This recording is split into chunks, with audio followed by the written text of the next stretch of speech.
حمدا كثيرا طيبا نحمده ونصلي على رسوله نبيه أمين أمين مكين رؤوف رحيم أما بعد فأعوذ بالله السميع العليم من الشيطان اللعين الرجيم بسم الله الرحمن الرحيم رب اشرح لي صدري ويسر لي أمري واحلل عقدة من لساني يفقهوا قولي قال الله تبارك وتعالى إن الأبرار لفي نعيم وإن الفجار لفي جحيم قال الله تبارك وتعالى في مقام آخر إن الله وملائكته يصلون على النبي يا أيها الذين آمنوا صلوا عليه وسلموا تسليما الصلاة والسلام عليك يا رسول الله الصلاة والسلام عليك يا حبيب الله الصلاة والسلام عليك يا جد الحسن والحسين الصلاة والسلام عليك يا أكرم الأولين والآخرين اللهم صل على سيدنا وسندنا وطبيب قلوبنا سيدنا ومولانا محمد النبي الأمي وعلى آله وصحبه وبارك وسلم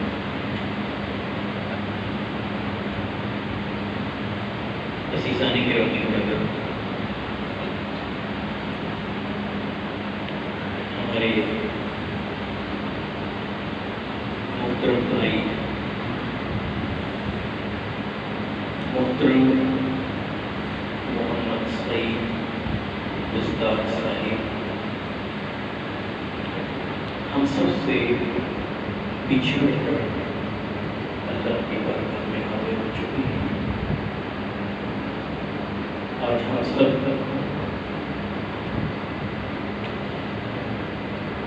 ان کے اظہار ثواب کے لیے اور ان کے خاندان سے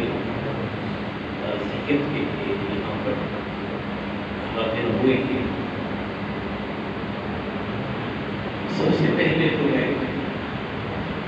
خلاق کے عالم کی بارگاہ میں اللہ رب العزت کی بارگاہ میں یہ دعا کرتا ہوں، یہ التجا کرتا ہوں، یہ درخواست کرتا ہوں کہ اے مالک و مولا ہمارے بھائی محترم محمد سعید استاد صاحب ہم سے جدا ہو کر تیری بارگاہ میں حاضر ہو چکے. آج وہ آئی ہیں، کل ہم نے آنا ہے. اے اللہ ان کے گناہوں کو معاف فرما، ان کے گناہوں کو معاف فرما، ان کے گناہوں کو معاف فرما، ان کی خطاؤں کو، ان کی لفظشوں کو، ان کی غلطیوں کو، ان کی کوتاہیوں کو کہ ان سے سر سے غلط ہوئی ہیں. اے اللہ، اے ہمارے مالک، اے ہمارے مولا، ان سب سے درگزر کرنا. وہ ارحم الراحمین ہے. اے مالک و مولا رحم فرما، رحم فرما، رحم فرما. ان کی بخش، ان کی قبر کو تحت نگاہ وسیع فرما. ان کی قبر کو جنت کے باغوں میں سے ایک باغ میں بدل قیامت کے دن انہیں سید عالم صلی اللہ علیہ وآلہ وسلم کی شفاعت کا مستحق بنا اور جنت میں انہیں قرب محمد مصطفیٰ علیہ تحیت و ثنا نصیب فرما اور یہ سب دعائیں اے مالک مولا ہم سب کے حق میں بھی قبر مبارکہ میں ذخیرہ کرو۔ عزیزان گرامی قدر، وقت کا دامن تنگ ہے۔ اس وقت اس موضوع پر کچھ کلمات آپ کے گوش گزار کرنا چاہ رہا ہوں۔ وہ موضوع یہ ہے کہ کامیاب کون ہے؟ ہمارے نزدیک کامیابی کا معیار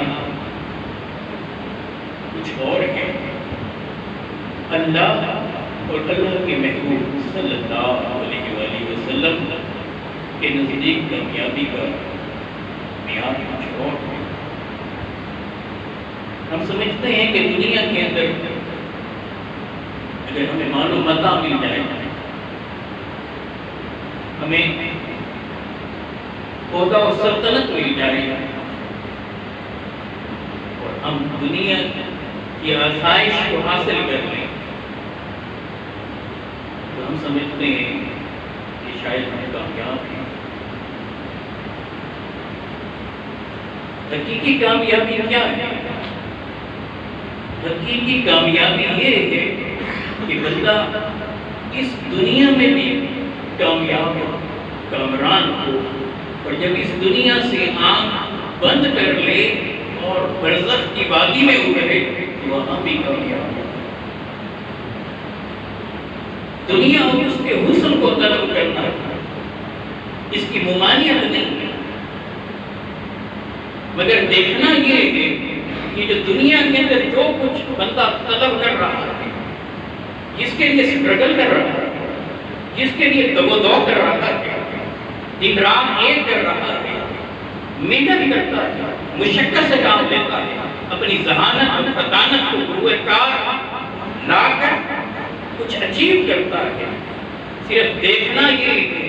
کہ کیا یہ حلال و طیب بھی ہے یا نہیں۔ کہیں ایسا تو نہیں کہ یہ حرام، کہیں ایسا تو نہیں کہ یہ رشوت کے ذریعے سے حاصل، کہیں ایسا تو نہیں کہ یہ زبردستی کسی کا مال چھینا ہوا، کہیں ایسا تو نہیں کہ کسی کی زمین پر قبضہ کر کے اس کے ذریعے سے اسے حاصل کیا، کہیں ایسا تو نہیں کہ یہ سود کے ذریعے سے اس نے کیا، کہیں ایسا تو نہیں کہ جھوٹ کے ذریعے سے کیا۔ ارے جیسے اللہ اور اللہ کے رسول صلی اللہ علیہ وآلہ وسلم نے جسے ناپسند کیا، کہیں ایسا تو نہیں جو مالک و مولا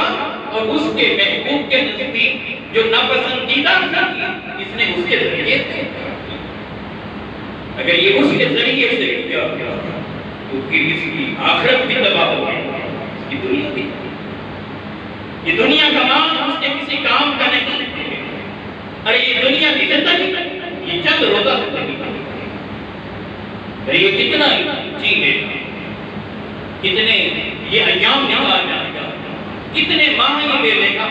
کتنے سال بتا لے گا۔ جینیٹک سائنس پر کام ہو رہا، جینیات پر اگر کنٹرول کر لے سائنٹسٹ، اور عمر ہماری کتنی کتنی کتنی ہی طویل تر کیوں نہ ہو جائے، ارے کبھی رات کے پچھلے پہر اٹھ کر اللہ کی بارگاہ میں سر جھکا کر سجدے میں گر گڑا کر تھوڑی سی دیر کے لیے اٹھ کر آنکھیں بند کر کے قیامت کے دن میں خود کو کھڑا کر کے صرف یہ تو بندہ دیکھ لے کہ میرا مولا کہتا ہے کہ قیامت کا ایک دن 50,000 سال۔ ذرا چشم تصور میں اپنے فیوچر کو رکھے کہ کل میں نے قیامت کے دن مولا کو فیس کرنا ہے، اور دیکھیں کہ جب میں اس دن میں کھڑا ہوں گا اس 50,000 سال کے دن کے سامنے، یہ دنیا کے 100 سال 50 60 70 یہ 100 اس پر سائنس کتنی کام کر رہی ہے، وہ بھی اسے مل بھی جائیں، ارے کہیں ایسا تو نہیں وہاں 50,000 سال کے دن میں کھڑے ہو کر وہاں کا پلک جھپکانا ہو اور دنیا کی ساری زندگی اس زندگی کی حیثیت ہے، اس زندگی کی پھر حقیقت کیا ہے؟ تو یہاں یہ یاد رکھنے کی نقطہ، اگر کوئی حرام کے طریقے سے، ناجائز طریقے سے اگر کوئی کو بنا رہا ہے تو یہ تو ناپسندیدہ ہے، مگر اگر کوئی جائز طریقے سے دنیا کو حاصل کر رہا ہے تو دین اس کی ممانعت نہیں کرتا۔ اگر اس نے حلال طریقے سے رزق کو کمایا اس کی ممانعت نہیں کرتا، لیکن اگر کوئی شخص ایسا ہے کہ جائز ذرائع سے وہ کچھ کما رہا ہے، سمیٹ رہا ہے اور دنیا کو سنوار رہا ہے، مگر اس کی ساری تگودو ساری کی ساری تگودو صرف دنیا تک محدود نہیں، اگرچہ وہ جائز طریقے سے ہی ہو، دنیا تک اسے آخرت کا خیال نہ رہا، اسے موت کے بعد کی پرواہ نہ ہوئی، اسے برزخ کے مقامات کی شناسائی نہ ہوئی، قیامت کے دن کا تصور اس کے ذہن میں نہ رہا، اکوٹے بیٹے کا اس کے ذہن کے اندر تصور نہ رہا، اللہ اور اللہ کے حبیب کو پیش کرنے کا تصور اس کے مائنڈ میں نہ رہا، پھر بھی یہ بندہ کامیاب نہیں۔ کیوں؟ اس لیے کہ قرآن نے دنیا والوں کے لیے جو نقطۂ نظر دیا ہے وہ یہ دیا ہے کہ جو محض دنیا پرست ہیں، جو دنیا کے طلبگار ہیں اور جو مولا سے ملاقات کا انکار کرنے والے ہیں، جو منکرین ہیں، کہا ان کی سائیکی یہ ہے، ان کی نفسیات یہ ہے کہ وہ ناک کی نوک تک دیکھنے والے ہیں، گویا کہ وہ دنیا تک صرف اپنی نظروں کو جمائے ہوئے ہیں، اور جب بھی اگر وہ متوجہ ہوتے ہیں مولا سے تو جو مانگتے ہیں تو پھر کیا مانگتے ہیں؟ صرف دنیا کو مانگتے ہیں، بولتے ہیں تو یوں بولتے ہیں ربنا آتنا فی الدنیا حسنہ، پیغام نامے نامی ہوں گے ربنا آتنا فی الدنیا حسنہ، ان کی ڈیمانڈ کیا ہے، ان کی بکار کیا ہے، ان کی طلب کیا ہے؟ خدا کی بارگاہ میں بھی مانگ رہی ہے تو صرف وہ کیا مانگ رہی ہے؟ کہتے ہیں مالک مولا میری دنیا بس حسین کر دے، میرے دنیا کے معاملات کو بہتر کر دے، مجھے دنیا کا حسن دے دے، دنیا کی بھلائی دے دے۔ ارے یہ اگر جائز طریقے سے آئی ہوتی تو یہ بری نہ تھی، مگر اس نے صرف دنیا کو طلب کیا اور اس کے آگے کچھ نہ مانگا، اور اس کے آگے کچھ نہ سوچا، اس کے آگے کچھ نہ سمجھا، اور اس کے آگے کے لیے کچھ تیاری نہ کی، تو فرمایا کہ یہ تو بندہ کیا، یہ تو راضی کی درگاہ، اور مومن کی پہچان یہ بتائی، ایمان والوں کی شان یہ بتائی، مصطفیٰ علیہ تحیت و ثناء کے غلاموں کی پہچان یہ بتائی کہ حضور سے عشق کرنے والے، حضور سے محبت کرنے والے جب اللہ کی بارگاہ میں ہاتھ اٹھاتے ہیں، غلامان مصطفیٰ جب اللہ کی بارگاہ میں ہاتھ اٹھاتے ہیں، فرزندان توحید جب اللہ کی بارگاہ میں ہاتھ اٹھاتے ہیں، جب مولا کو پکارتے ہیں تو یوں پکارتے ہیں ربنا آتنا فی الدنیا حسنہ، اور پھر آخرت کی حسنہ۔ اب ان کی نگاہ صرف دنیا تک محدود نہیں، یہ بھی مانگتے ہیں تو یوں مانگتے ہیں مولا حلال عطا کرنا، جائز ذرائع سے عطا کرنا، رزاق تو تو ہی ہے، عطا کرنے والا تو تو ہی ہے، مولا عطا کرنا، ہماری جھولیاں بھی بھرنا۔ تو جب مانگتے ہیں تو سب سے پہلے کیا مانگتے ہیں؟ اے ہمارے رب ہمیں دنیا کو حسن عطا کر، ہمیں دنیا کی بھلائی بھی عطا کر، دنیا کے حسن اور دنیا کی بھلائی کو طلب کر کے اب یہ بندہ رکتا نہیں ہے، یہاں تک لیمیٹڈ نہیں ہے، یہاں تک باؤنڈ نہیں کرتا، یہ دنیا کے حسن کو صرف نہیں مانگتا، صرف دنیا کو طلب نہیں کرتا، صرف دنیا کی بھلائی نہیں مانگتا، مگر جب مانگتا ہے دنیا کی بھلائی تو ساتھ میں فوراً کہتا ہے اور مالک ہوگا آخرت کا حسن بھی عطا کر، آخرت کی بھلائی بھی عطا کر، اور یہاں پہنچ کر حسن دنیا کو طلب کر کے، دنیا کی بھلائی کو طلب کر کے، آخرت کے حسن اور بھلائی کو طلب کر کے اب بھی رکتا نہیں ہے، اس کا دل اب بھی ڈر رہا ہے، یہ اب بھی درد رہا ہے، بھلائیاں جسے دونوں مل گئی یہی کامیابی تو تھی، مگر نہیں، اس نے آگے جھک کر مولا کی بارگاہ میں خود کو، سر کو خم کر کے، اپنی سوچ کو خم کر کے، اپنے فہم، اپنے شعور، اپنی تصور، سب تخیلات کو فنا کر کے، اپنے دل، دماغ، جسم سب کو جھکا کر اللہ کی بارگاہ میں کہا مالک کرم کر دے، آپ کے عذاب سے نہیں بچنا۔ تو کامیاب ہوگے جو دنیا میں سے کامیابی آپ ساتھ گزرے، کامیاب ہوگے جو آخرت میں بھی کامیابی کے ساتھ گزرے، اور ہاں کامیاب وہ ہیں جو آپ کے عذاب سے بچ جائے، قبر میں جائے تو قبر کے عذاب سے بچ جائے۔ ارے آخرت کے میدانوں کے اندر جب وہ کھڑا ہو تو اعمال صالح، ایمان ہو، آقا کی غلامی اس کے ہاتھ کے اندر ہو، مصطفیٰ سے محبت، مودت اور عشق ہو، آقا کا اللہ کی تابعداری، اللہ کی بندگی ہو، خدا کی بارگاہ میں صرف جھکنے والا ہو، اللہ کی بارگاہ سے ہٹ کر کسی کے سامنے جھکنے والا نہ ہو، کسی کے سامنے ڈرنے والا نہ ہو، صرف اسی کو مالک و مولا سمجھے اور یہ سمجھے کہ کامیابی مصطفیٰ کے قدموں سے ملتی ہے۔ اس شان سے جو دنیا سے جائے تو اس کی دنیا بھی کامیاب ہوگا، آخرت بھی کامیاب ہوگا۔ یہ تصور نہیں، اس لیے فرمایا کہ کون کامیاب ہوگا؟ فرمایا قیامت کے دن کا نشان ان الابرار لفی نعیم وان الفجار لفی جحیم۔ کہاں دیکھو ذرا، یہ دنیا سے نیکیوں کو سمیٹ کر آئے، جنہوں نے دنیا کے اندر اپنی زندگی کو یوں بتایا ہے، یوں جیے ہیں دنیا کی زندگی، اپنی حیات کو یوں بسر کیا ہے کہ مولا ہمیں قیامت کے دن کہہ دے یہ تو میرے ابرار میں سے آ رہا ہے، یہ بندے ابرار ہیں، یہ نیکوکار ہیں، یہ تابع فرمان ہیں، یہ تابع اقرار ہیں، یہ میری بارگاہ میں جھکنے والا تھا، یہ راتوں کو اٹھ کر سجدوں میں جا جا کر رو رو کر آنسو بہا بہا کر مجھے بنانے والا، یہ تو مصطفیٰ کے عشق میں تھا، یہ آقا کی محبت میں ڈوبا تھا، یہ چلتے پھرتے یہ مصطفیٰ کو یاد کرتا تھا، درودوں کے گجرے، سلاموں کی ڈالیاں اپنے آقا و مولا کی بارگاہ میں بھیجا کرتا تھا۔ جب اس کے چننے کا وقت آتا، کام کرنے کے لیے جب کوئی سٹیپ لینے کا وقت آتا،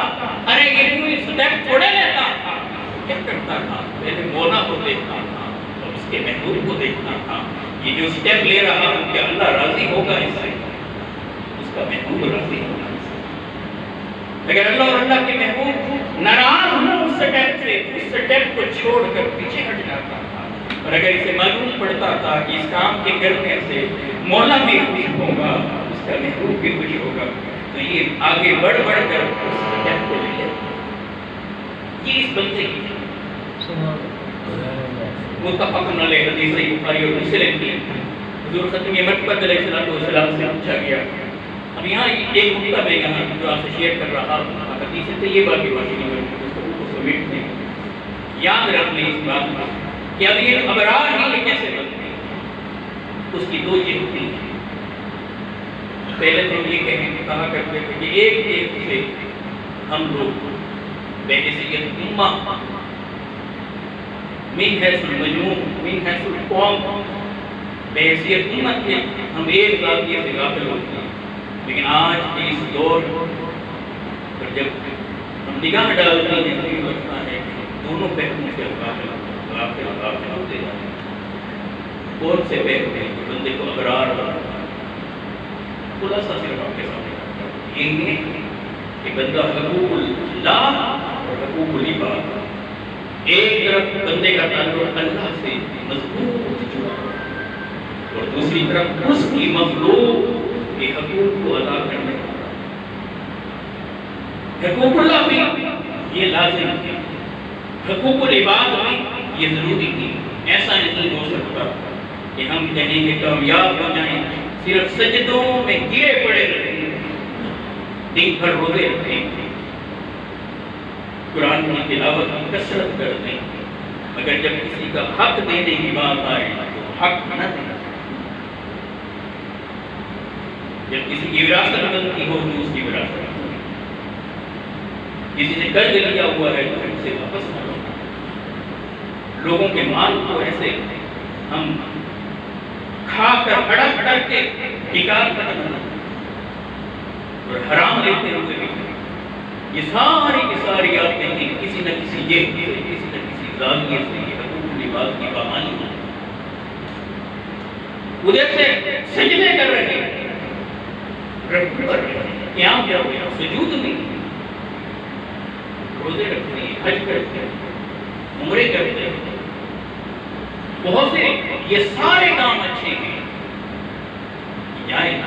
اس کا مطلب یہ نہیں کہ اگر حقوق العباد کے اندر کمی ہوتا ہے تو یہ نہ کریں، نہیں. اس کا نتیجہ یہ نکلنا چاہیے تھا کہ یہ بندہ اللہ سے کرنے والا ہے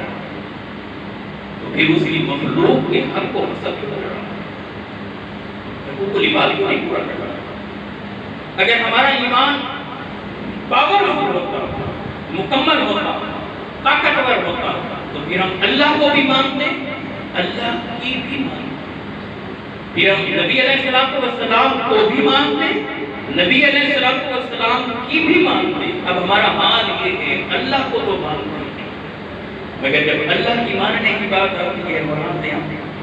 راہ فرار تو ہمیں اپنے گریبانوں میں جا کر مجھے اپنے گریبان میں جا کر یہ دیکھنا ہوگا کہ کیا یہ میں درست کر رہا ہوں. اب اسے مانتا ہوں نماز پڑھ لیتا ہوں، اسے مانتا ہوں روزہ رکھ لیتا ہوں، قربانی دینے کا وقت ہے قربانی بھی دیتا ہوں، حج کو جانا ہوں حج کو بھی جاتا ہوں، عمرے بھی کرتا ہوں، طواف بھی کرتا ہوں، مطاف میں بھی ہوتی ہوں، ساری یہ اچھائیاں ہیں نیکیاں ہیں مگر ان کے ساتھ دوسرے پہلو میں بلائے بیٹھا والدین کی خدمت نہیں کرتا، بہن بھائیوں کے حقوق ادا نہیں کرتا، رشتہ داروں کے حقوق نہیں ادا کرتا. ارے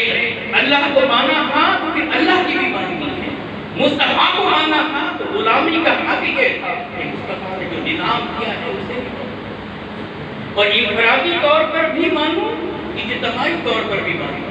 میں انفرادی طور پر اپنے اور اپنے عیال پر بھی اسے امپلیمنٹ کرنے کی فل ٹرائی کروں اور اجتماعی طور پر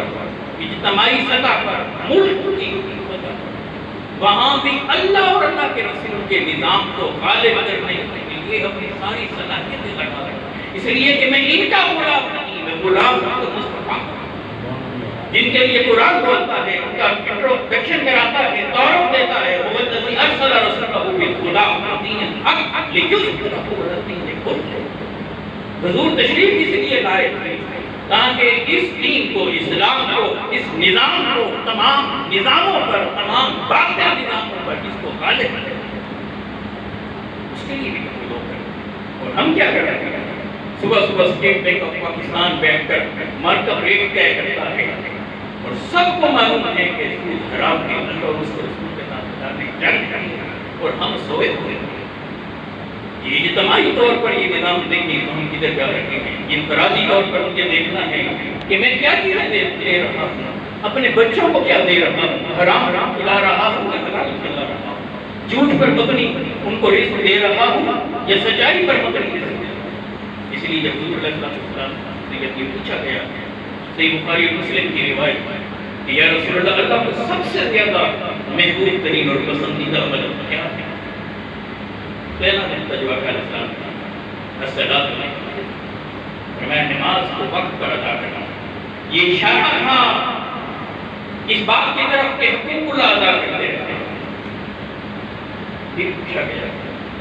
یا رسول اللہ اس کے بعد میں بر الوالدین، والدین کے ساتھ حسن سلوک کرو، والدین کے ساتھ نہیں. یہ اشارہ تھا حقوق العباد، یعنی حقوق اللہ بھی پورے رکھو، حقوق العباد کو بھی پورے کرنے کی کوشش کرو. اس کے بعد جب پوچھنے والے نے پوچھا تو میرا کہنا پھر اللہ کے راستے میں جہاد کا تذکرہ حقوق اللہ اور حقوق العباد کے بعد جہاد کسی نے پوچھا، یہ بھی بخاری اور مسلم کی روایت اختصار کے ساتھ ایک حصہ استاد سے شیئر کرتا ہوں. ایو الاسلام، یا رسول اللہ بھلائی پر مبنی اسلام کیا ہے؟ بہترین اسلام کیا ہے؟ خیر والا اسلام کیا ہے؟ پوچھنا تو یوں چاہیے تھا کہ بہترین مسلمان کون ہے، لیکن نہیں، مسلمان کی بجائے نظام کی طرف اشارہ کرتا ہے، دین کی طرف اشارہ کرتا ہے، اسلام کی طرف. بیا کرنے کے بعد تو دیکھو کہ لوگوں کو کھانا کھلاؤ، بھوکوں کو کھانا کھلاؤ اور سلام کو پھیلاؤ. یہ دو چیزیں، ایک اس کا معنی امن کو پھیلاؤ، اتنا گرمی کی اندر مت پڑو. دوسرا اس کا معنی ہے کہ سلام، یعنی جب کوئی سامنے آئے اسے ریسپیکٹ دو، اٹھ کر اسلامی آداب کو بجا لاؤ. السلام علیکم ورحمۃ اللہ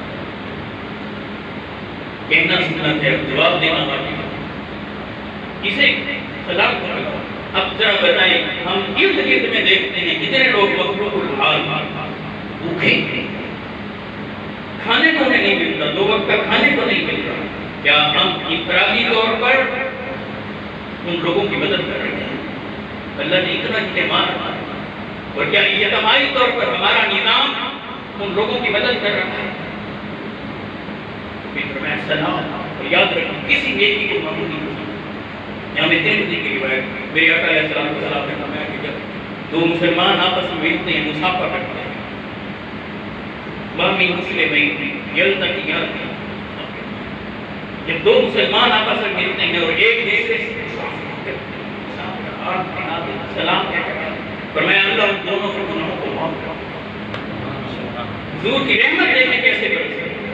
چھوٹی چھوٹی چیز پر بھی مغفرت اور بخشش کی نمی دیتے ہیں. وجہ کیا ہے کہ دین کا شعور حاصل کر کے دین کے ساتھ منسلک، اس سے اٹیچ، اس فہم کو دیں، اس سوچ کو دیں جو دنیا میں بھی تمہارے کام آنے والی ہے. جب ایک دوسرے کی ریسپیکٹ کرو گے،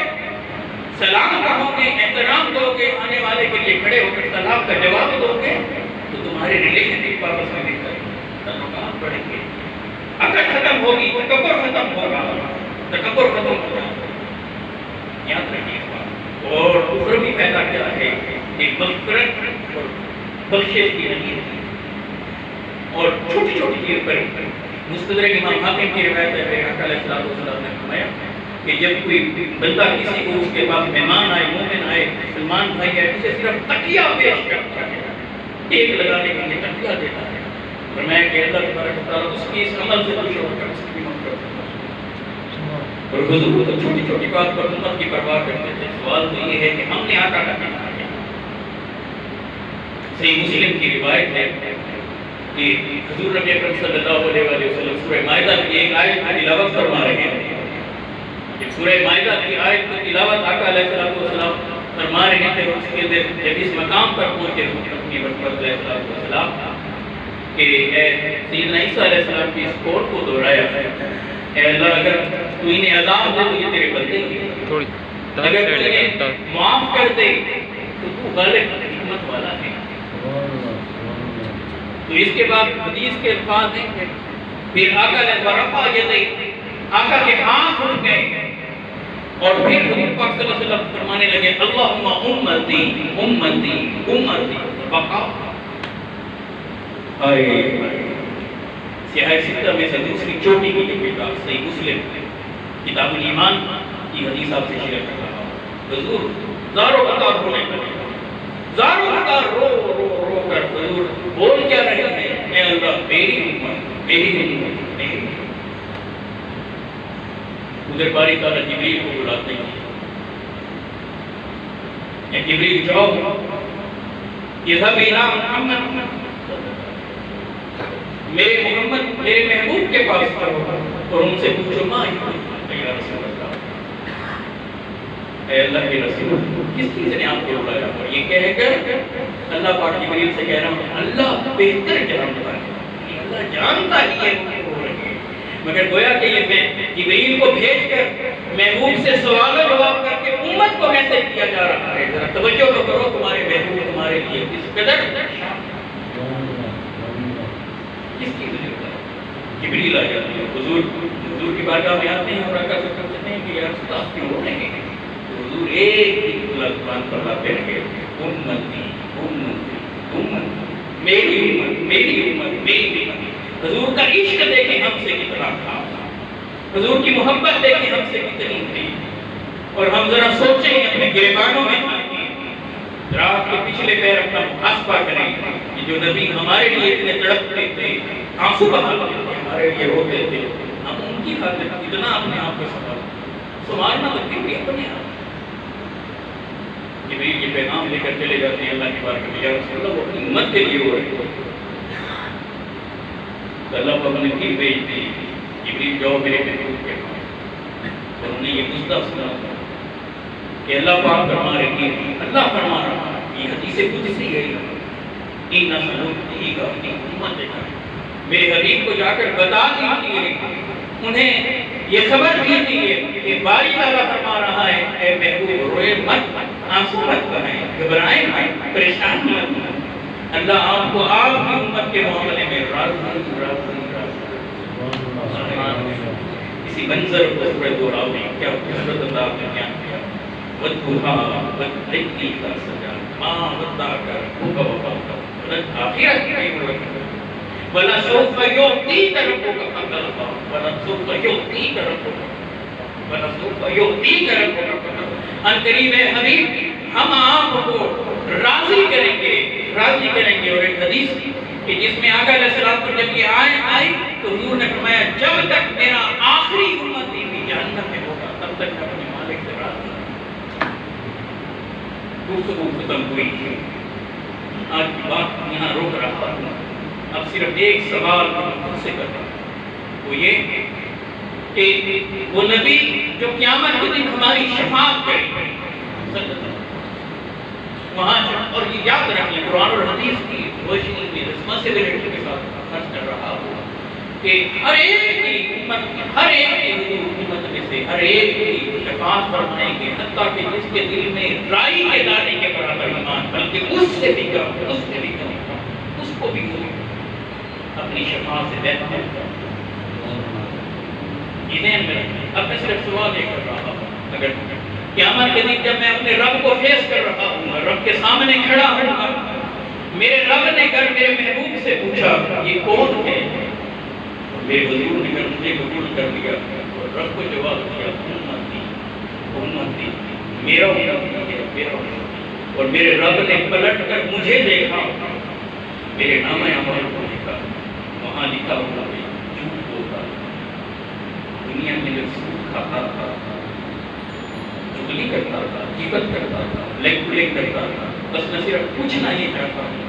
اگر میرے نام اعمال میں شراب پینا، سود کھانا، حرام، رشوت، یہ ساری چیزیں لکھی ہوئی تو میرے مصطفیٰ میرے رب کے سامنے میرا نام اعمال دیکھ کر خوش ہوں گے یہ کبھی اپنے آپ سے یہ سوال ضرور کیجیے گا، اگر تو میرے مصطفیٰ ہمارے ان کاموں کی وجہ سے شرمندہ ہوں گے